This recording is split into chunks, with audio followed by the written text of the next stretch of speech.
할렐루야. 우리 자업내 인사하겠습니다. 사랑합니다. 축복합니다.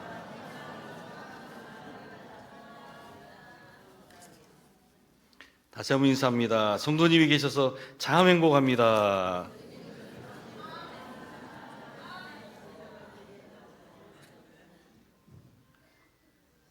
진심이십니까? 네, 그래. 여러분 주일이 기다려지십니까? 네, 아멘. 여러분 주의 자녀들이 또 주의 성전, 주의 집을 찾는 것은 사모함이 있어야 되고 또 그 기다림 속에서 정말 간절한 마음으로 또 한 주간을 시작하는 첫째 날, 작은 부활주일이라고 하죠. 이 주일에 나와서 하나님 앞에 최고의 경배를 드리는 것입니다. 우리 온 마음과 또 삶을 주님 앞에 고백하고 또 한 주간을 시작할 때 더 큰 은혜가 있을 줄로 믿습니다. 여러분, 모든 사람에게 있어서는 나름대로 그 인생을 주도하는 그 무엇인가가 있어요. 소위 말하는 그 사람에게 있어서 가치라고 할 수 있겠죠. 어떤 사람은 특히 정치인들 같은 경우는요, 이 권력이라든지 명예욕이 있어요. 그렇기 때문에 그 권력을 쟁취하기 위해서, 그 명예를 차지하기 위해서 무던히 애씁니다. 투쟁합니다.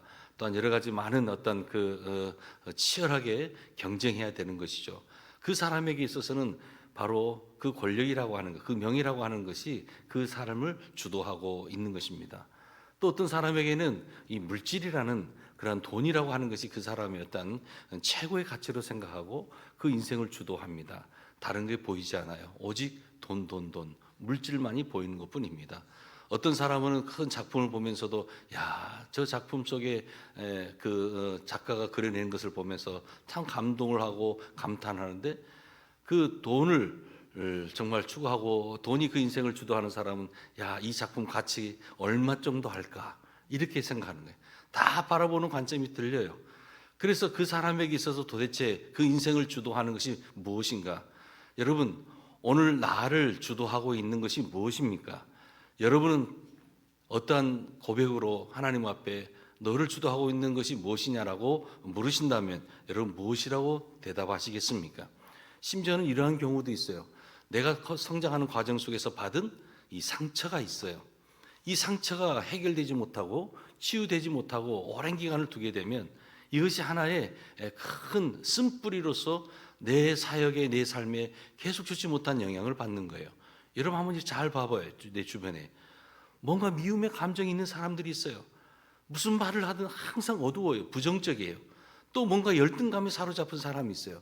다 성장하면서 받은 상처가 있기 때문에 그러는 거예요. 그것이 치료가 되지 못한 거예요. 그게 쓴뿌리가 그대로 남아있는 거예요. 여러분, 성령이 역사하셔서 정말 그 쓴뿌리들이 다 뽑아져야 될 줄로 믿습니다. 이것을 뽑지 않고서는 온전한 사역이 이루어지지 않아요. 특별히 교회 공동체에서도 마찬가지예요. 진정한 영적인 리더십들이 쓰기 위해서는요, 그 일꾼들, 사역자들에게 있어서 필요한 것이 바로 마음의 쓴뿌리들을 뽑는 거예요. 이 제거하는 사역이 필요해요. 성령이 역사해야 되는 거예요. 그런데 이 사역이 이루어지지 않고 사역을 하다 보면요, 항상 갈등이 있어요. 항상 어려움이 있어요. 왜요? 그 마음의 쓴뿌리를 뽑지 못했기 때문에. 그래서 그 사람이, 그 열등감이, 그 좋지 못한 감정이 그 인생을 계속 평생을 주도해 가는 거예요. 여러분, 또한 잘못된 사상이 우리 인생을 주도하기도 하죠. 여러분, 소위 말하는 이 공산주의 사상이 마르크스주의라든지 북한의 어떤 김일성의 주체 사상이라든지 이러한 잘못된 사상이 이제 그의 삶을 지배하게 될 때 그들은 그 사상에 의해서 평생을 이념을 통해서 살아가게 되는 거예요. 몸과 마음이 계속 따라가는 거예요. 여러분, 가끔 북한의 소식들을 우리가 뉴스라든지 어떤 다큐를 통해서 우리가 접하잖아요. 그때 어떤 모양이에요? 도대체 인간을 신으로 신봉하고 그렇게 그들이 열정적으로 광장에서 어떤 그 집회라든지 또 광장에서 보여진 그들의 어떤 충성, 때로는 그게 연출된 것인데 저렇게 그들이 마음을 할까? 물론 정말 마음을 다해서 그러한 자기네 지도자들을 추앙하는 사람들이 있어요. 그런데 좋지 못한 사상을 어렸을 때부터 주입하다 보니까 소위 말하는 그러한 어떤 사상이 그를 잡게 되고 결국은 끝까지 그 인생을 끌고 나가는 것입니다. 사랑하는 여러분, 오늘 우리는 예수님으로 말미암아 구원받은 하나님의 자녀가 되었습니다. 오늘 하나님의 구원받은 자녀가 생각해야 될 것이 있어요. 무엇입니까? 내 인생 과연 뭐가 주도하는가? 결론적인 말씀이면 바로 하나님의 말씀이 내 인생을 주도해야 될 줄로 믿습니다. 하나님의 말씀이 내 삶에 정말 입력이 되고, 그 말씀을 묵상하게 되고, 그 말씀을 내가 경청하게 되고, 또 그 말씀을 내가 사모하는 가운데 내가 어느 순간 나의 삶의 방향을 잡게 되고, 그 말씀이 나의 삶의 힘과 능력이 되고, 그 삶이 나의 정말 살아가는 삶의 어떤 길이 되고 생명이 되더라는 것입니다. 여러분, 하나님의 말씀이 주도하는 인생을 오늘 내가 살아가고 있습니까? 내 인생을 주도해오던 모든 것들 중에서 혹여나 세상적인 가치, 사라져버릴 가치라면 우리는 영적인 가지치기를 해야 돼요. 그러한 것은 과감하게 제거해야 돼요. 여러분, 늦지만 지금이라도 우리가 감히 버릴 것은 버리고 포기할 것은 포기할 줄 알아야 돼요. 정말 생명의 말씀, 하나님의 말씀이 나를 주도할 수 있도록 이제는 그 내 인생을 하나님의 말씀이 주도할 수 있게끔 말씀을 가까이 하시고, 말씀을 신실한 마음으로 경청하시고, 내가 말씀 앞에 믿음으로 다가서고, 그 말씀 앞에 믿음으로 내가 또 순종하려고 하는 그 삶의 결단, 그 영적인 의지가 내게 필요하다라고 하는 것입니다. 사랑하는 여러분, 인생의 광야는 세상의 소리가 꺼지지 않아요. 계속해서 수많은 소리들이 들려지게 돼요. 하지만 예수의 사람들은 항상 이 광야길을 걸어가지만 하나님의 음성이 들려져야 되고, 그 음성에 집중해야 되고, 그 음성에 따라서 우리가 순종하고 방향을 잡고 가야 되는 거예요. 여러분, 창세기 12장의 1절에 보면은 어떠한 말씀이 있습니까? 1절과 2절에 보면 아브라함이 하나님으로부터 부름받은 그러한 그 장면이 나와요. 너는 내 본토 친척 아비집을 떠나 내가 네게 지시할 땅으로 가라. 장래의 유업, 장래의 기업으로 주실 땅을 주시겠다라고 하나님께서 아브라함을 부르셔요. 하나님께서 서울로 가라고 하면 좋을 텐데, 부산으로 가라고 하면 좋을 텐데, 광주로 가라고 하면 좋을 텐데, 어떠한 땅의 이름을 정해주지 않고 내가 내게 지시할 땅으로 가라는 거예요. 이것은 믿음이 있어야 되는 거예요. 장래의 기업을 주실 그 하나님의 약속에 대한 신뢰가 없이는 도저히 떠날 수가 없는 상황이에요. 그런데 아브라함이 어떻게 합니까? 아브라함은 하나님의 음성, 하나님의 말씀 앞에 순종하고 그는 발걸음을 옮겼던 거예요. 여러분, 성경에 보았더니 창세기 12장 4절에 이에 아브라함이 여호와의 말씀을 따라갔고 그랬어요. 여호와의 말씀을 따라갔다는 거예요. 오늘도 내가 하나님의 말씀을 따라가고 있는지, 아니 하나님의 말씀을 내가 음성에 귀 기울이고 있는지, 여러분, 하나님의 자녀가 하나님의 말씀을 경청하지 않고 말씀을 가까이 하지 않고 어떻게 우리가 이 광야 같은 세상에서 방향을 잡고 하나님께서 약속하신 그 땅을 향해 달려나갈 수가 있겠습니까? 당시 아브라함과 조카 롯이 함께 동행합니다. 그들은 같이 함께하며 어떤 그 즐거움도 느꼈을 거예요. 그런데 어느 정도 이제 또 자산이 좀 늘어나다 보니까 그들의 목자 간에 싸움이 있었죠. 그때 갈등이 있었어요. 그때 특별히 그 삶의 여정 속에서 갈 때 하나님께서 미지의 세계를 향해 나아가라고 할 때 아브라함은 여호와의 말씀을 쫓아서 갔습니다. 그런데 조카 롯은 누구를 보고 따라갔어요? 아브라함을 보고 같이 따라간 거예요. 사람을 봤어요. 여러분, 은혜 받는 사람 옆에 따라가면 은혜 받는 줄로 믿으시길 바랍니다. 그런데요, 그건 처음이에요. 처음 단계는 그럴 수 있어요. 야, 저 성도님은 어떻게 해서 저렇게 신앙생활하는데 성령 충만하고 늘 기쁘고 감사한 생활할까? 저분의 얼굴빛을 보면 왜 이렇게 평안할까? 부러울 때가 있어요. 그건 처음 단계는 그래요. 하지만 그 심령 속에 말씀이 들어가고 난 이후로는 이제는 나의 시선이 누구에게로 향하게 됩니까? 하나님에게로 향하게 되는 거예요. 그런데 이 조카 롯은 계속해서 아브라함만 보는 거예요. 삼촌만 보게 되는 거예요. 결정적인 순간에 선택하고 또 이제 나아가는 그 순간이 되었죠. 아브라함은 조카 롯에게 네가 가고자 하는 방향을 하는 편을 택해라. 그는 보니까 너무나 화려한 곳, 너무나 기름진 땅이 보였어요. 바로 소돔과 고모라였어요. 그 땅을 향해 갔어요. 하지만 아브라함은 그렇게 기름진 땅이 아니었지만은 이제 다른 편을 택해서 가게 되었어요. 여러분, 우리는 항상 이 세상을 살아갈 때 상황을 따라가는 사람들이 아니라는 거예요. 세상의 사람들, 믿음 없는 사람들은 다 현실적인 것, 상황을 따라 살아가지만은 하나님의 사람들은 바로 하나님의 말씀을 따라 살아가야 되는 거예요. 믿음을 따라가는 사람들이 하나님의 사람들이고 하나님의 말씀을 따라 살아가는 것입니다. 당장 눈에 보일 때는 척박한 땅인 것처럼 보이지만 지금도 주님이 나와 함께 하시고 주님이 지금도 나에게 약속해 주신 그 말씀이 있기 때문에 그 말씀 따라 그 환경이 썩 좋지 못하지만 가게 되면 여러분 불모지와 같은 땅이 기름진 땅이 될 줄로 믿습니다. 지금 롯은 눈에 보이는 삼촌 아브라함만을 바라봤어요.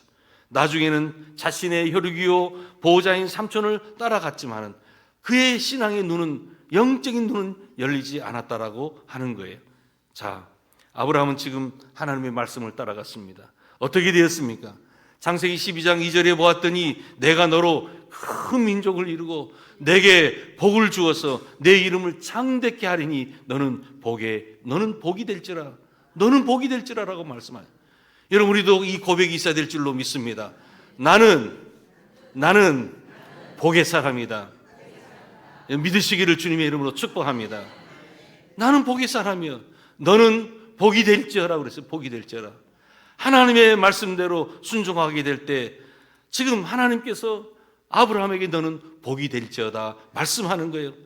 여러분, 아브라함은 지금 말씀을 따라갔는데요, 멀리 벌써 멀리 지금 눈에 당장 보이는 그 현실, 그 상황, 내 눈에 어떤 유익, 이걸 보는 게 아니야. 멀리 바라봤다는 거예요.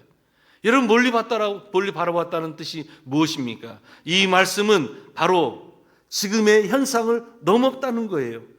지금의 어떤 그 어려운 현실, 이러한 것을 다 뛰어넘어 봤다는 거예요.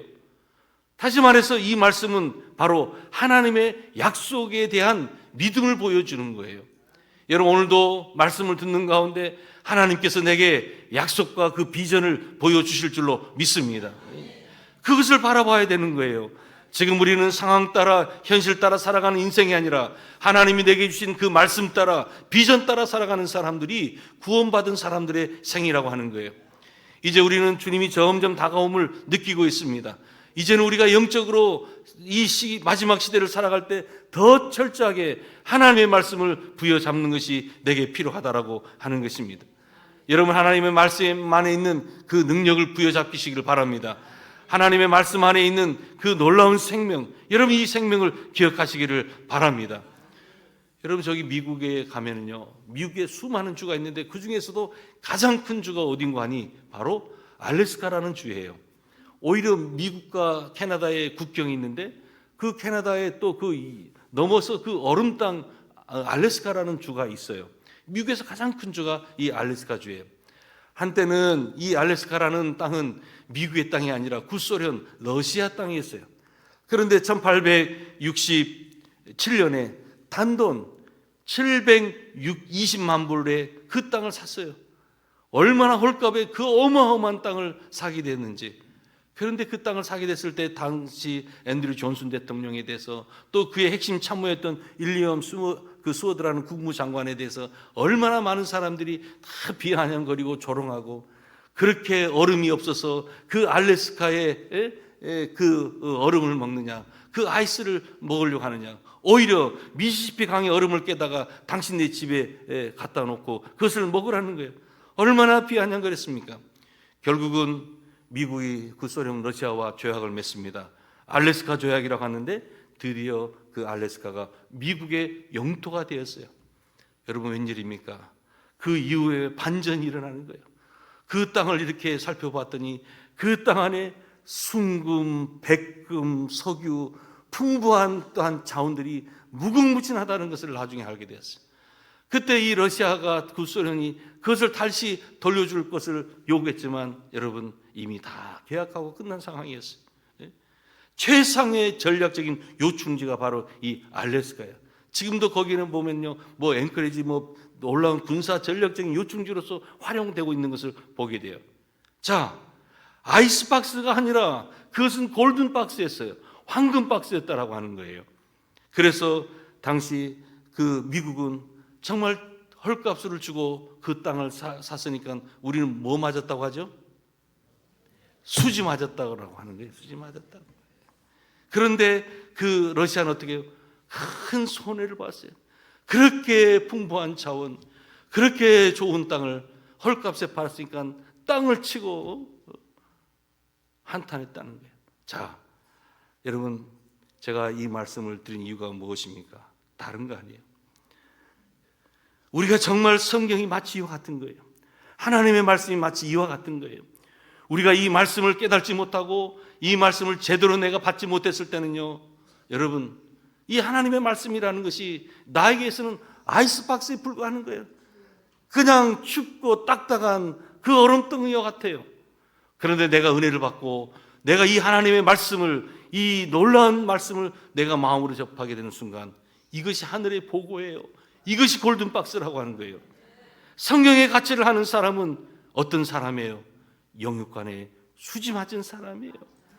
먼저 오늘도 우리가 하나님의 말씀을 듣고 있다는 것이 여러분 영적인 수지 맞은 그러한 우리가 인생임을 주님의 이름으로 축복합니다. 여러분 옆에 있는 분 인사합시다. 수지 맞았습니다.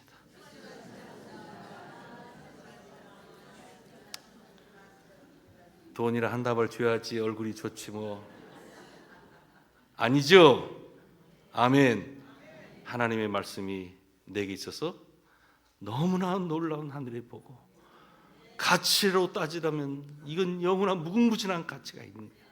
내가 이 말씀을 얼마만큼 믿음으로 받느냐에 따라서 역사는 내게 일어나는 거예요. 내가 10% 정도의 믿음이 있으면 그 정도밖에 안 돼. 내가 50%면 그 정도밖에 안 돼. 내가 하나님의 말씀에 대해서 100% 순종한다면 여러분, 놀라운 하나님의 역사가, 말씀의 역사가 내 삶을 통해서 일어나게 될 줄로 믿습니다. 어느 목사님이요, 교회에 당신이 등록하게 되고 신학교 온 얘기를 해주는데요, 고등학교 수학여행 경주 불국사로 갔대요. 그런데 누군가가 그 기도원, 국제기도원협회에서 나온 파란색 커버의 성경책, 그것도 신약 성경만 나오는 책을 누가 한 권 건네주더래요. 그때 여러 명 친구들에게 한번 받았대요. 그래서 그래도 이제 차로 이동하는데 한번, 이 성경책은 생전 처음 보았으니까요, 색깔은 푸른색인데 안에 보니까 새카만 글씨만 있더래요. 가장 첫 번째 책 마태복음. 마태복음을 읽으니까 누가 누구를 낳고 누가 누구를 낳고 이게 마태복음인지 낳고복음인지, 그 뭐 처음 고등학생이 그걸 봤으니까 재미가 있겠어요 없겠어요? 그림이라도 하나 들어가고 사파라도 좀 들어가면 뭐라도 좀 더 넘기겠는데, 보니까 새카만 게 글씨고 하얀 게 종이에요. 그래서 성경에 대한 이미지가 별로 안 좋아가지고 처박아뒀대요. 자, 나중에 이 학생이 대학교를 지나가게 돼요. 그리고 친구의 권유에 못 잊어서 이제 CCC라는 동아리에 들어. 이것도 하나님의 또 인도하신 분이죠. 그래서 처음에는 그냥 한번 사람도 만나보고 또 사람들과 어울리려고 CCC에 들어갔다는 거예요. 그런데 그가 성경 공부를 하는 동안에 극적으로 예수님을 만나게 된 거예요. 그런데 성경이 얼마나 재미있는지, 성경이 얼마나 은혜가 되고 감동이 됐는지, 성경이 얼마나 꿀맛 같은지, 그제서야 그 말씀에 대해서 푹 빠져가지고 학과 공부도 학과 공부지만 성경 공부를 얼마나 열심히 했는지, 그때 받았던 그 성경 말씀이 평생을 가더라는 거예요. 그래서 학교를 졸업하게 되고 신대원에 졸업하게 되고 목사가 되었다라는 얘기가 있어요. 사랑하는 여러분, 그 목사님이 하는 말씀이 뭔지 아세요? 내가 조금만 더 일찍 알았더라도 그 청소년 시기에 내가 더 거룩한 비전과 거룩한 도전을 향해 달려갈 수 있었을 텐데 라고 만시지탄이죠. 그런데 여러분, 지금이라도 우리가 남은 인생 하나님의 말씀에 대한 그 믿음으로 이 말씀을 받게 될 때, 여러분, 그 말씀이 우리의 인생을 끌어가고 또 그 비전이 우리의 인생을 끌어가게 될 줄로 믿습니다. 성경의 가치를 절실히 깨닫지 못하는 분들 오늘날에 너무 많아요. 교회를 다니면서도 신앙생활을 하면서도 말씀 없이 몸만 왔다 갔다 하니까 무슨 은혜가 있고 무슨 능력이 있고 무슨 삶의 기적이 있겠어요? 무슨 비전을 향해 달려갈 수 있겠어요? 여러분, 우리는 교회 다니는 성도가 아니라 신앙생활하는 진정한 신앙인들, 성도가 되어야 될 줄로 믿습니다. 한 걸음 더 나아가 말씀 속에 담겨져 있는 놀라운 그 생명의 말씀으로 성령이 충만한 신령한 성도님들이 되어야 될 줄로 믿습니다. 오늘 본문 12절에 보았더니 어떤 말씀이 있어요? 하나님의 말씀은 살았고 그랬어요. 하나님의 말씀이 살아있다라는 거예요. 이 성경책은 이렇게 보게 되면 무생물이에요. 아무것도 없어요. 그런데 이 말씀이 내게 들려지게 될 때 그 안에 기록된 말씀이 하나님의 말씀으로 살아 역사하더라는 거예요. 여러분, 하나님의 말씀이 정말 살아 움직이게 될 때 우리는 그 말씀 앞에 무릎 꿇게 되고 그 말씀 앞에 눈물 지우게 되고 그 말씀을 붙잡고 내가 기도하게 되고 그 말씀 때문에 내가 흥분하며 감동하며 그 말씀 때문에 내가 살아가는 거 아니겠습니까? 여러분, 우리가 성경이 어떻게 기록되었는지 그 유래를 알게 되면 이해가 될 거예요. 디모데전서 후서 3장 16절에 보면 모든 성경은 하나님의 감동으로 된 것이다 했어요. 이 성경이 하나님의 감동으로 됐다는 거예요. 그래서 여러분, 이 하나님의 감동으로 됐다는 것은 하나님이 소위 말하는 이 호흡이 불어넣어졌다라고 하는 거예요. God breathed. 하나님이 이 성경에 당신의 호흡을 집어넣으셨다는 거예요. 그래서 우리는 그 성경을 읽은 사람들마다 오늘 우리가 한숨을 쉬고 힘들다라고 우리가 내쉬지만 성경을 읽는 동안 하나님의 생기가 우리 심령 가운데, 죽었던 사람이 하나님의 그 호흡 때문에 살아나는 역사가 있다는 거예요. 모든 성경은 하나님의 감동으로 됐다. 하나님의 호흡을 불어넣어 주셨다는 거예요. 모든 성경은 감동이 되었다. 호흡을 불어넣어 주셨다는 거예요. 성경을 기록할 때 인간 기록자가 자기 혼자 쓴 것이 아니에요. 예를 들면 창세기는 모세가 썼다, 로마서는 또한 그 바울이 썼다라고 하지만 실질적인 이 성경의 원저자는 바로 성령 하나님이시라고 하는 거예요. 성령의 감동으로, 성령의 영감으로 이 성경이 쓰여지게 된 거예요. 그래서 우리가 이 성경을 볼 때마다 주님의 놀라운 구원과 삶의 역사, 또 장차 앞으로 되어질 일에 대해서 우리가 이 성경을 통해서 우리가 알게 되는 것입니다. 사랑하는 여러분, 오늘도 원저자이신 성령 하나님께서 오늘 우리에게 마음의 빛을 비춰주시고 말씀을 경청하는 우리들에게도 말씀의 빛을 비춰주셔서 정말 다시 한번 깨달음의 은총이 있기를 주님의 이름으로 축복합니다. 이것을 성령의 조명이라고 해요. 이처럼 비록 당시에는 다 성령의 영감으로 저자들이 있었지만 그 성경을 읽는 순간 바로 성령의 조명으로 성령께서 우리에게 빛으로 임해 주신다는 거예요. 여러분, 그래서 놀랍잖아요. 여러분들이 시간을 조금만 내서 그 성경을 한번 펼쳐보세요. 그리고 5분, 10분을 이겨내세요. 그리고 20분, 30분을 이겨내보세요. 그리고 성경을 읽다 보면요, 그때 예리한 하나님의 말씀이 나를 무릎 꿇게도 하기도 하고 그 생명의 말씀이 나를 회개케 하기도 하고요, 그 예리한 말씀 때문에 나에게 주지 못했던 어떤 어두운 감정들이 눈동뚝 사라지는 것을 경험하게 되더라는 거예요. 이게 바로 말씀의 역사인 줄로 믿으시기를 바랍니다. 그런데 히브리서 4장 12절에 보았더니 하나님의 말씀은 살아있고 활력이 있어 좌우의 날선 어떤 곰보다도 예리하다 그랬어요. 혼과 영과 관절과 골수를 쪼개 찔러기까지 하고 우리의 마음과 생각과 뜻을 판단하신다라고 했어요. 여러분, 우리가 히브리서 4장 12절을 이해하기 위해서는 제사장의 그 제사 사역을 우리가 다 연관해서 이해하면 좋아요. 무슨 말씀입니까? 제사장은 제단에 제물을 올려놓기 전에 먼저 예리한 칼날을 드는 거예요. 이 예리한 칼날을 들고 나서 이제 그 짐승의 각을 뜨는 거예요. 부위부위를 다 골라내는 거예요. 여러분, 그때 어떤 일이 일어나게 되겠습니까? 사실은 짐승의 각을 예리한 양각 칼로 부위부위 하나를 절개하고 바르게 될 때 마치 그와 같은 그러한 하나님의 말씀이 그 성경을 읽고 그 말씀을 듣는 심령의 어떤 그 부분들을 속속히 들여다보면서 판단하고 변화시킨다는 거예요. 여러분, 짐승의 칼을 뜨고 바른다는 것은 사실은 죽이는 거잖아요. 하지만 그것은 속죄의 제물이기 때문에 지금은 당장은 이것이 죽이는 것 같지만 그것은 바로 생명의 역사가 일어나기 시작한다는 거예요. 여러분, 의사가 집도하잖아요. 메스 칼을 들어요. 그리고 우리의 배를 갈라요. 그러면 우리가 의사가 칼을 든 것은 우리를 죽이기 위함입니까? 우리를 살리기 위함입니까? 우리를 살리기 위함이에요. 배를 가르고 좋지 못한 그러한 썩은 부분들을 도려내는 거예요. 칼을 절개하고 나서 정말 인체의 깊은 곳까지 파고 들어가서 좋지 못한 세포, 좁히지 못한 기능, 장기능 이런 것들을 다 도려내는 거예요.